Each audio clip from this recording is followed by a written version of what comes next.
of like the Washington Post and the New York Times, but it was really, really interesting and true. All of these search sessions, they led to what's called a query escalation, right?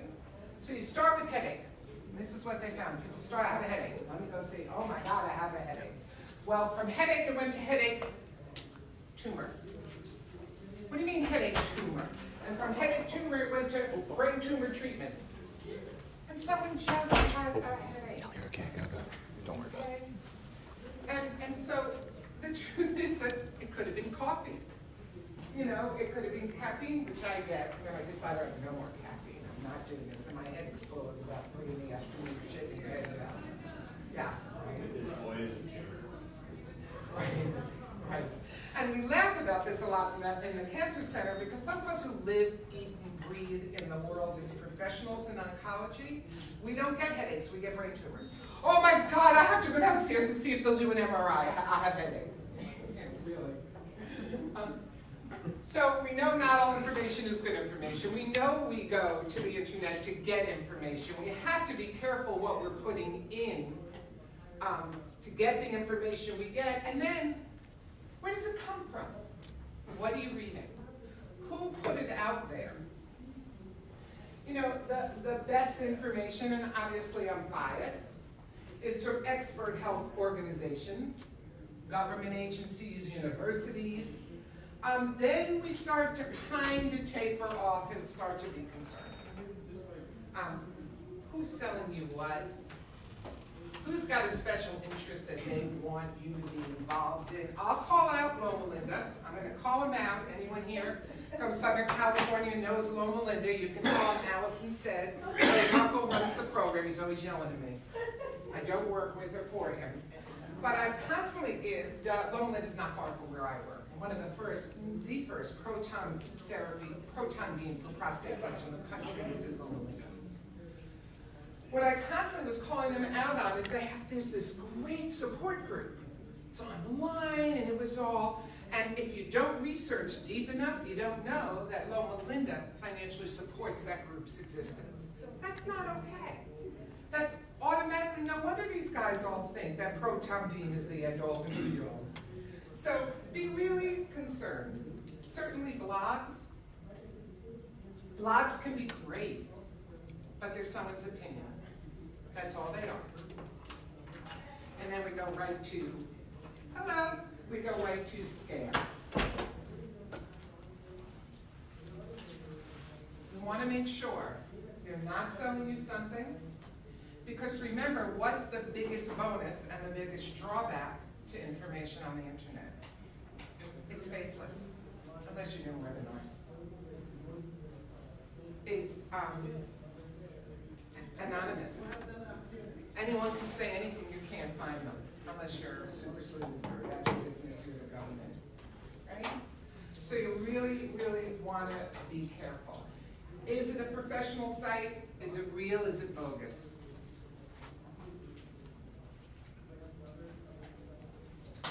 Let me go back to that for a minute. Some of you may remember the coral calcium scam. Do y'all remember coral calcium for prostate cancer? Shows you how old I am. I remember coral calcium, but not, that was back when prostate cancer was not something that You were I was dealing with, so. So that was a really well-done website that just flourished through blogs, and we're going to talk about how they, when you put in something in a search engine, how come something comes up first. And coral calcium, and it wasn't just, that's calcium gotten from a coral reef, but wait, it had to be from Okinawan coral reefs only, which in my opinion, if you know anything about that part of the world, may have been contaminated during World War II with fallout from atomic bombs, but we won't go there. The point is that everyone and their brother with prostate cancer, I'm going back at least 10, 15 years, was buying coral calcium like crazy until the government shut them down. So we want to be really, and the only info you could find was on the internet. There's nowhere else. So, sir, you know, I'm sure I have some really great picture here, but I can't tell you what it is, so I'm not even. Search engines return sponsored findings, paid for it, findings. as well as non-legitimate. So I will know that I was in a marketing meeting at Eisenhower Health, and our VP of marketing with all these folks who were doing all these studies, and I forget what company it was, talked about, well, what would it take if they put in whatever, we get Eisenhower Health at the top. Nothing wrong with that. I have a great hospital, one of the better community hospitals in the country, actually. Very proud to be part of that hospital. But you've got to understand, just because it's the first 1 to 5 that you're seeing at the top of the list when you use a search engine, doesn't mean it's the best. It's convenient. Click. Right? Click. So, oh, there's the picture. That's weird. It's a nice picture. So I thought, well, let me try. Let's see what we can do here. And unfortunately, I didn't have web access, so I couldn't do this to show you. That was my intent. So I entered prostate cancer. So all I put in a Google search. Okay? And Dr. Google told me she found, oh, did any of you hear that Harvey Weinstein was just convicted? No. The FBI came right up on the phone. Thank you. There's a New Yorker who knows of Mr. Weinstein. Most pressing charges. Yes. Yeah, that is very true. I think I can prove the other stuff. Third degree. Yeah. But he's going to jail? Yeah, he's gonna go to jail, but not for, anyway, sorry.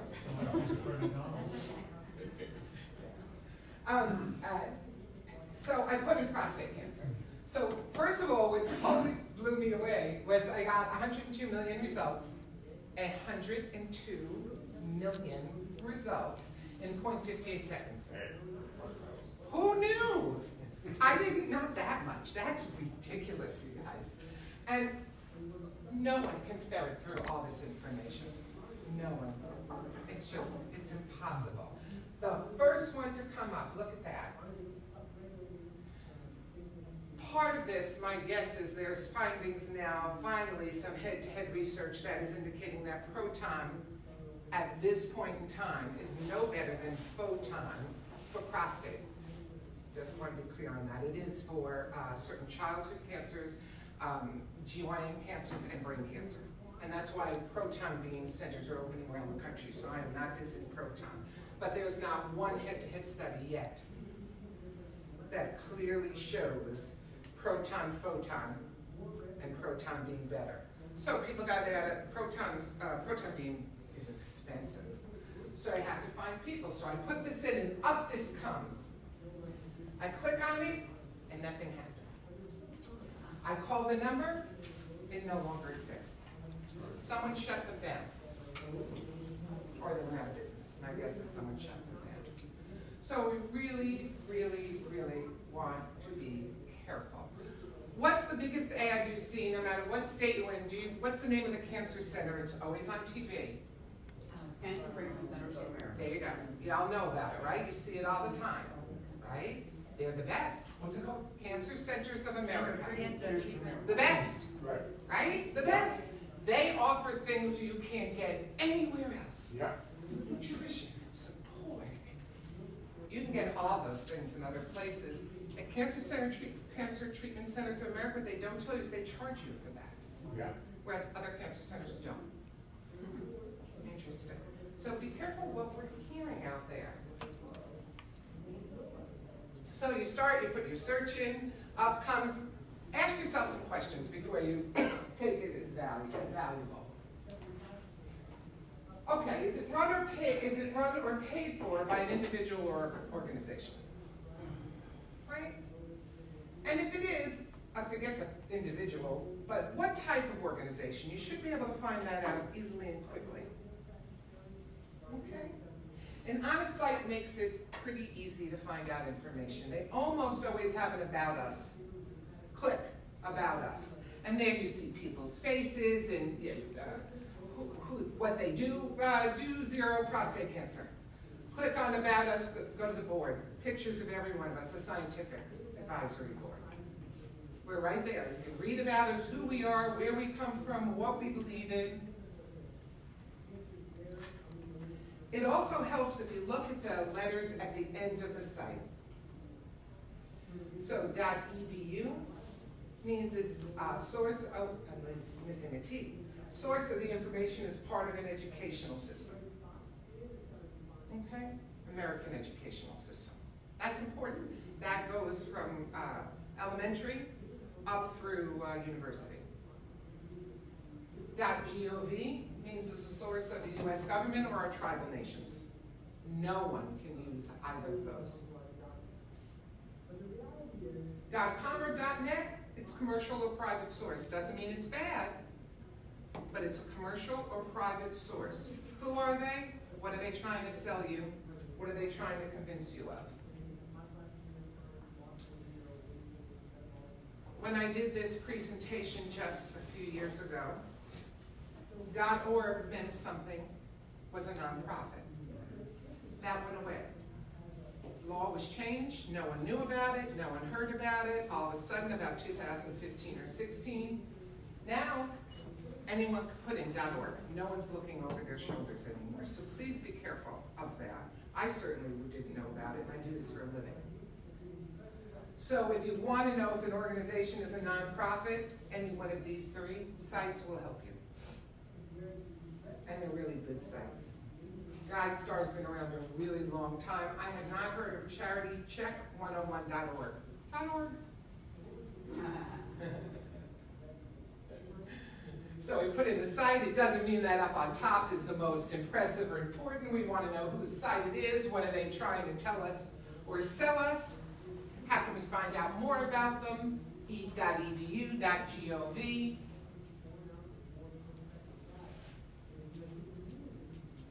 Government agencies, except for you conspiracy folks, I understand that. We're just going to forget that right now for this presentation. But government agencies are the most helpful, truthfully. And we know that because NCI, National Cancer Institute, should be the go-to, really, the go-to source when you're starting your query about anything to do with cancer. That's simple, National Cancer Institute, because it's broad-based.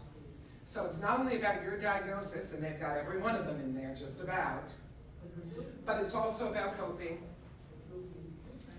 emotional support. They cover a lot of different things. So that should be, in the cancer world, the go-to site. Certainly universities, hospitals, Mayo Clinic. Everyone loves Mayo Clinic's site. I do too, but guess what? The Abramson Cancer Center at University of Pennsylvania is the best site I've ever seen for cancer patients. The best, bar none. Unbelievable site. There's a social worker runs it, full disclosure. Did I mention I'm a social worker by training? I'm a social worker by training. Don't get to do much anymore. And then certainly Zero. You know where that you're here. But we're run by a scientific advisory board. All doctors, a nurse practitioner, a lawyer whose specialty is legal information for cancer patients only. That's Joanna Morales. She owns and runs Triage Cancer, a nonprofit. You want to get some good info about work laws, right? About disability claims, about insurance denials. Go straight to Triage Cancer, TRIAGE.org. Tell Joanna I told you. She's lecturing. And the American Cancer Society. Can't get better than cancer.org, to be really honest, about any cancer, too. That is an extraordinary, extraordinary site. Any questions? What makes them good is professionals are looking at them, and they're updating them regularly. And most of them, American Cancer Society, I can't speak about the NCI about this. Zero, certainly, have patient involvement in what they're doing. We finally started listening to the patient voice, and that's huge.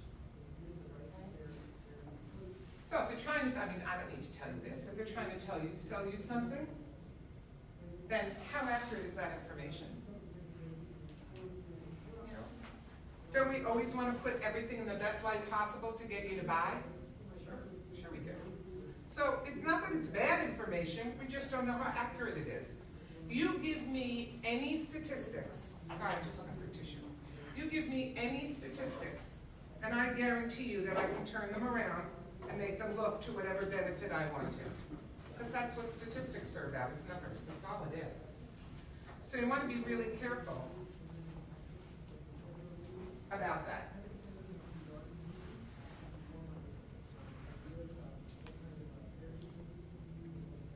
And can you tell where it came from? Is it a scientific fact? Are the studies mentioned? Do they say where the studies come from? Is it just one study? Right? Is it research shows? What kind of research shows? It's really important to dig down.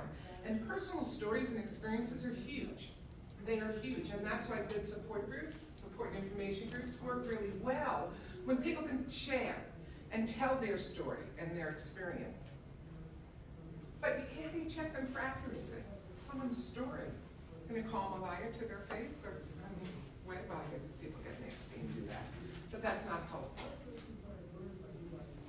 Good sites will list references from reputable, well-known scientific journals that support the information they're giving you. They will. JAMA, right?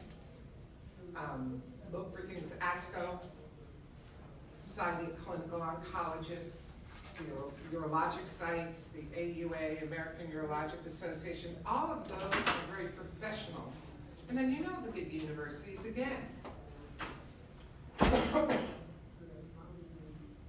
Should always be giving pros and cons on what they're talking about.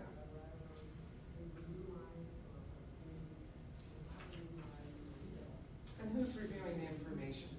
Again, by experts. Who are the experts? Physicians, nurses, patients, right? And what are the credentials? You know, you can search. Search me. Look me up. How do I know what I'm talking about? Y'all don't know me. Put my name in. Is anything about my children? I'm very prolific online, 3 adult children, and a granddaughter who's just following right in their way, so be careful. But seriously, put my name in. You will see all you need to know about me and why it's okay to listen to what I'm telling you here. You can do the same thing with anyone who's any article you're reading. So I really like that bottom bullet point the best, to be very honest. It's using the internet to your advantage. And this is a huge, huge pet peeve of mine. We heard this all this morning about what's new, what's coming down the pipe, what's just been approved. If it's 2 years old, it's too old. It's not good information anymore, not in prostate cancer. This is way too. You know, I have to tell people, or maybe I don't, sometimes I've been, this is my 40th year as an oncology social worker. That's ridiculous, right? But when I started, I think we had 10 or 12 chemo drugs, maybe. Maybe. We have over 14,000 today. So it moves so fast, especially in oncology, and prostate finally is one of the faster moving areas. I mean, they just told us they're going to look at, they're hoping in May to hear about PARP inhibitors. That absolutely no way, no how, 6 to 10 months ago, anyone of any authority in the fields of immunotherapy and personalized medicine would tell you they had anything to share with you about prostate cancer. Didn't have anything. What do you mean? We just brought Dr. Sandeep Patel, who's a personalized medicine expert. He's 12. He looks like he's 12, at least to me. He's an absolute walking genius from UC San Diego, from Moore's Cancer Center. He comes to, we're affiliated, so he comes and does clinic twice a month at our clinic. When I first met him, tell me about prostate. That's not, well, you know, hopefully there's some stuff, but that was a year ago, 1 year. 1 year. That's huge, huge. Do y'all know what's happening, what that really means, personalized medicine? Because I'm happy to digress for a minute. Don't know if you would. Yeah. Okay, this is the simplest way I can share, because any doctor in the room, please forgive me. But this is human speak and not doctorese, okay? This is the simplest way to describe what's going on. Immunotherapy and personalized medicine are kind of really sort of the same, but there is a little break in it. That I'm not going to go into because it has to do with a whole lot of science and tumor. Excuse me. Really simply, what personalized medicine is starting to do and already doing in a lot of places, hopefully in prostate shortly, we have two different things in genetics. We have germline, which is family genetics. What's inherent from mom and dad, and what are you giving your children? How dare you? What kind of good parent are you? And then we have the genetic makeup of your cancer tumor. Two different things.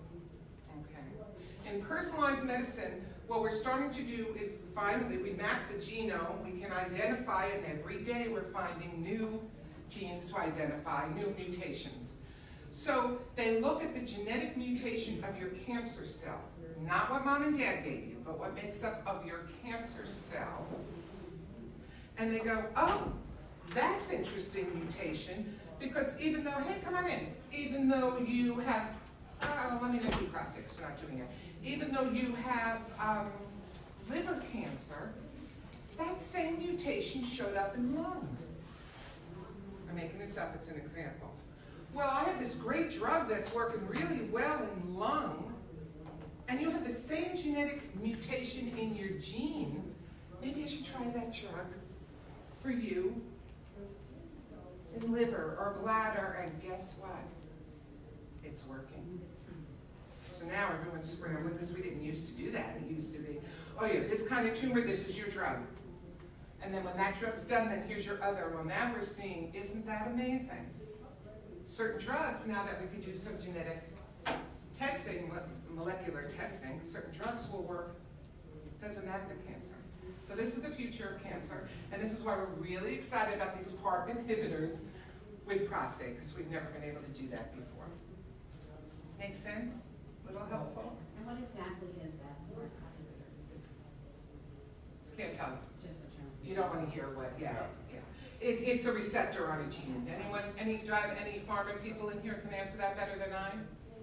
No? Okay, The lady from the government kind of touched on that. Right. It kind of had like a secondary item that attaches to the cancer gene and like it has an implosion. Right. But the implosion hits cancer, not healthy cells. It totally attracts itself to the cancer cells themselves. I can't answer. Yeah, I mean, that's what I got out of her There you go. conversation. Sounds good to me. Ask your doctor. Or better yet, I'll read up on it, and whenever I present next year, I'll completely go off topic and we'll talk about that, because I'm good at that. But the takeaway is, look at the date. Someone hands you a pamphlet, turn it over. Usually the dates in the American Cancer Society, the NCI pamphlets, is on the back, on the bottom, or inside the front cover. Take a look. If it's 2 years old, it's too old. Any questions? Am I going too fast? You okay? You hanging in there with me? And then if they're asking you to give information, how come?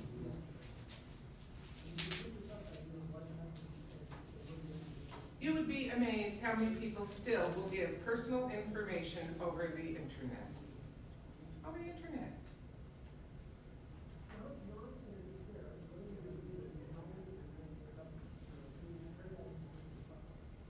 This is a good list. Write a few of the down. I think our presentation is going to be on the site. This is a great, there's just some good words to look out for. Some kind of catch-all phrases. If you see them, blink, scroll on. Scientific breakthrough, miraculous cure, secret ingredient or an ancient remedy. If anyone was joining us next door right before this, our nurse practitioner was talking about survivorship. You were in there, you heard a couple brought up, Hindi. I think I'm saying it correctly. So I was sitting there, I was like, oh, I never heard of that one. It's from the bark of a tree. Serious side effects. Has been used in bodybuilding and for sexual enhancement for years. Be very careful. Very careful. The other is, and Dr. Moyad stressed this, and quite a few people did, that when you're taking something over the counter and you're not telling your doctor, you're risking, if nothing else, you're risking lessening the effects of the cancer treatments you're taking. So why would you go through all that and make it less? Not a good idea. So ancient remedy, miraculous cure, be careful of all of those. You can only get it from this one place. Only place that has it, get it here. And amazing results. And also, I'm very leery of money-back guarantees.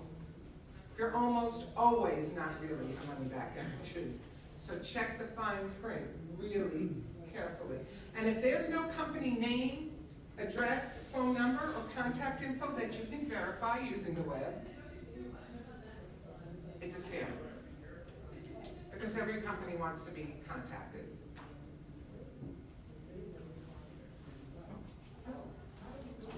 Look at that.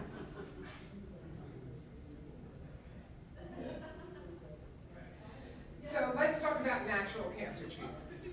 Let's talk about natural. Did you know there's no such thing as natural food that they sell in the grocery store or natural products that you can, it's a phony made-up word. Nature, natural. I was not happy to see, and I already texted Dr. Moyad about it, that he still is using CAM, complementary and alternative medicine. That's old school. Talk to us younger people who know what's going on.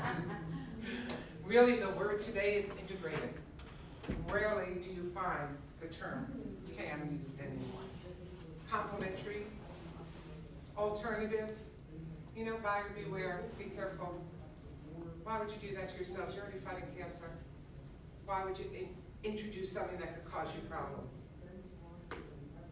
Integrative. That's what we're doing. We're integrating standard of care, what we know works. Listen, I know, here's a test. What were the 3 wonder drugs of the 20th century? Who can tell me? Penicillin's one? Viagra. Oh. I guess. Polio vaccine? Yeah. Aspirin. Aspirin is the second. Ether's the third. Ether. What is penicillin? Mold growing on that old sandwich in the back of your refrigerator. Yeah. So I'm not poo-pooing anything that might come along. Do you know the Taxols? You know where the taxanes, they're the most common chemotherapy in prostate and in breast, which should have made us realize back, now that I'm saying it, there must be a connection between that gene mutation, that familial gene mutation, and in your cancer genes on the BRCA1 or 2, since the chemos worked in both. Interesting, huh? Anyway, that comes from a yew tree, Y-E-W. That's how it started initially. They're enhanced, these are naturals, in labs. But you want something that's integrated. You want medicine that's been proven. You want clinical trials. You want to know it works. Maybe in its present form it won't. Nobody told you to eat mold. But when we figured out the properties of it and got in the lab and moved it around, Jonas Salk, in his brilliance with his team, was able to figure out that it would fight infection. So I'm not poo-pooing anything. I'm just saying, when Mark Moyad started lecturing on nutrition 20-some odd years ago, my CEO looked at me and went, don't bring this guy here. I said, no. We're a reputable hospital. Who do you call now? So things do change. We get that. But you really, really want to be careful. Complementary or integrative medicine, mind-body therapies, yoga, tai chi, meditation, qigong, Tibetan bowls, all of that, you know, that healing sound, all of that is wonderful. Because I don't know about you, I'm a cancer survivor. And every time I'm about ready to go for a scan, I'm like, Valium or meditation, which should it be? I'm not really sure, because I get really nervous and really scared. Because I had lung cancer, so I live with a high risk of not a recurrence, but a brand new lung cancer. I know what that feels like. I really, really do. So all that complementary, that integrative, it works. And I don't take the Valium, but I do the yoga and the meditation. I've never tried Tai Chi, but the yoga and the meditation, and it really works. Alternative is exactly what it says. And these are completely unregulated, with the exception of vitamin D. You have no idea what you are putting in your mouth. Same thing with CBD in the breast group that I facilitate. The women are all over CBD.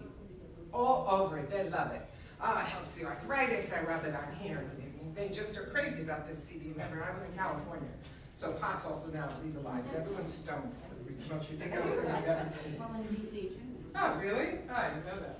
So, I mean, CBD oil, except for the stuff Dr. Moyad, Mark showed us in the vial, which is Europe, right? Didn't he say Europe, I think? UK, right? None of it's regulated. None of it. You have no idea what is in there. Isn't that amazing? Yet we put it in our mouths, or we rub it on our bodies. These so-called natural therapies, we talked about this. They can interfere and make them less effective. Y'all remember Coretta Scott King? How could you not? Remember Mrs. King? What a pillar in our community, and along with her husband in our civil rights movement. Mrs. King, when she got cancer, at the horror of her children, and many of us who knew her and loved her, went to Mexico to a Laetrile clinic. Don't know if y'all remember that. Laetrile, another word for amygdalin. Apricot kernel extract and other fruits and nuts. They kill cancer cells. They do. They also kill you. She died from poisoning, not from her cancer. This is outrageous. They need to be shut down, these clinics. They prey on people who are just hoping for one last hope. How am I doing time-wise? Because I can talk and I go on and on. You still have, Great. The newest thing, by the way, is fasting, right? Everybody's doing intermittent fasting. If you're like me and are 6 feet tall and weigh 225 instead of 175, not a bad idea, truthfully. I won't starve. I have a lot of fat cells stored up. But you really, really, really want to be careful as a cancer patient in treatment or post-treatment about this extreme diet, okay? And please read my lips. Until a definitive study comes out, here I go. Sugar does not cause cancer. Sugar does not cause cancer. It's the best day of my life. Chocolate doesn't either. Now, we may get studies, and we hope to get them one day. These are epidemiological studies about what people are eating. Go try and control that. What sugar? Was it Domino sugar or somebody else's sugar? Was it brown sugar? Was it white sugar? When did you buy it? Oh, and by the way, do you live near any overhead power lines? And when did you put that sugar in your coffee? At noon, when you first woke? These are very difficult studies to prove and do. But guess what sugar does do?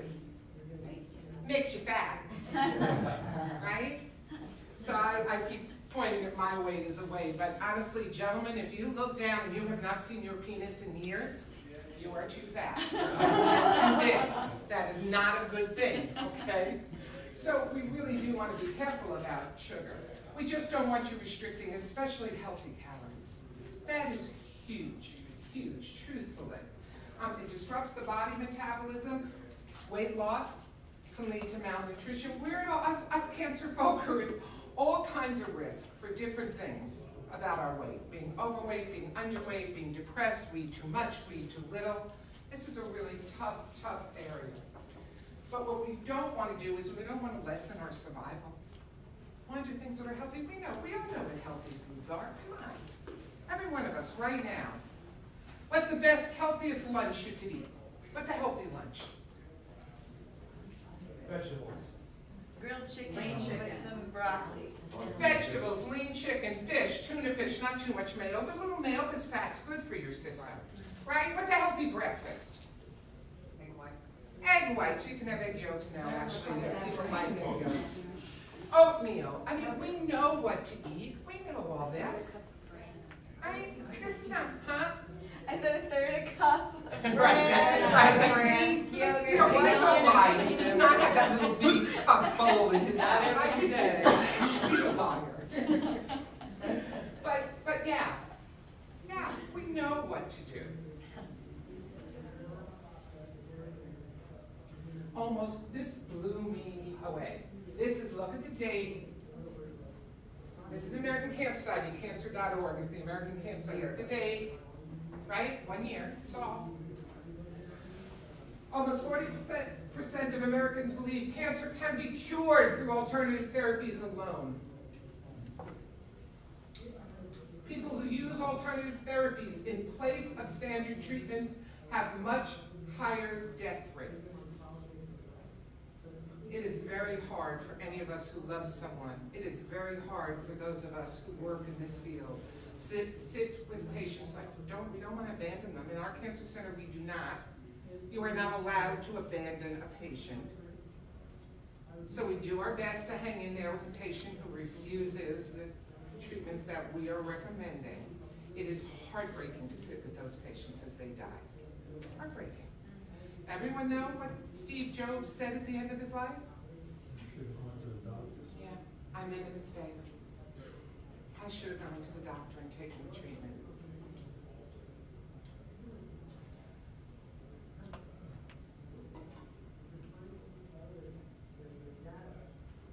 So this is just a little extension. Obviously this is a big area since almost every presenter today touched on it in some way, shape, or form. These won't cause harm. I guess if you had an acupuncturist who stuck it in your eye, it would cause harm. But we're assuming these are good practitioners. We use all of these at our cancer center and add some. We think they're great. We get feedback all the time. If you don't have these at your cancer center, ask why not. If they say they cost money, offer to raise funds to help pay for them. There's ways to do that. Talk to me about it afterwards. But Tai Chi and yoga improve strength and balance. I always use myself as an example. I have been doing yoga for 1.5 million years. I can't very much right now because I shattered a kneecap 3 years ago. Shattered it. Gone. Had a fall to 1 million pieces. It was horrible. But anyway, they couldn't believe how quickly I recovered from a 6.5-hour surgery. 13 screws and 2 feet of wire and a built phony kneecap. Orthopedic trauma surgeon for the Seattle Seahawks. I hate the team, but I love the surgeon. He happened to be on call and he built me a phony kneecap with 1 piece of bone. It's an amazing, amazing thing that he did. Orthopedics that work with the football teams are good. They are, okay, that's who you want. We have a good one here in that works with us. Really? I went to the back. See? So the point is, because I had done yoga almost my entire life, strength and balance. Volleyball helped too. Oh, the other is if you're not getting massages, even a shoulder massage.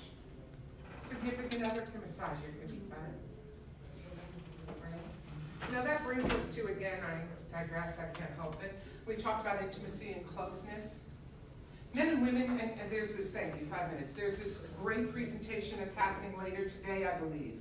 One for the men, one for the women, on sexuality, intimacy, sex. Men and women think, mostly men and women, not everyone. And men too, we're talking about same-sex couples, whatever, but men and women think very differently about sex. When Bill Clinton said, I did not have sex with that woman, he meant it. They didn't have intercourse. He meant it. He wasn't lying. That's what he really thought, schmuck that he is. I'm sorry. But he wasn't lying. And you ask, women don't think of sex and intimacy, don't immediately go to intercourse. So there's lots of ways to have sex and intimacy that aren't always about penetration. We talked a little bit about that, I heard earlier. But that's very, very important. And as you get older folks in the room, older folks have been saying this for years, as things kind of stopped, slowed down, and didn't work so good. Having nothing to do with cancer. So that's important. Prayer and spirituality, we don't talk enough about that in this day and age.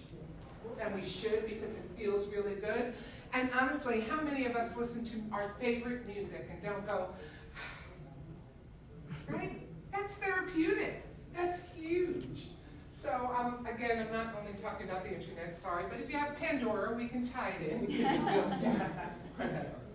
But be suspicious of treatments that say they can cure. They don't offer any side effects. Promoters who attack the medical community, anti-vaxxers, that's not fair. That's your opinion, that's fine. And if you can only get that treatment in one place, we talked about this already. There we go. Peer support groups are great. Just make sure there's someone listening who can say, hey, you know what, actually, we don't do that treatment anymore. Just so you're getting good information. I love that you can connect. I mean, come on, Zero is great at this. Connecting folks, showing them, teaching, learning. Hey, you want to speak to a mentor? Now we're talking about doing caregiver mentorship. That's huge. Nobody can share like one of us that's been through it, right? So just make sure whatever someone's telling you to do, no matter where it is, that you're sharing it with your doctor.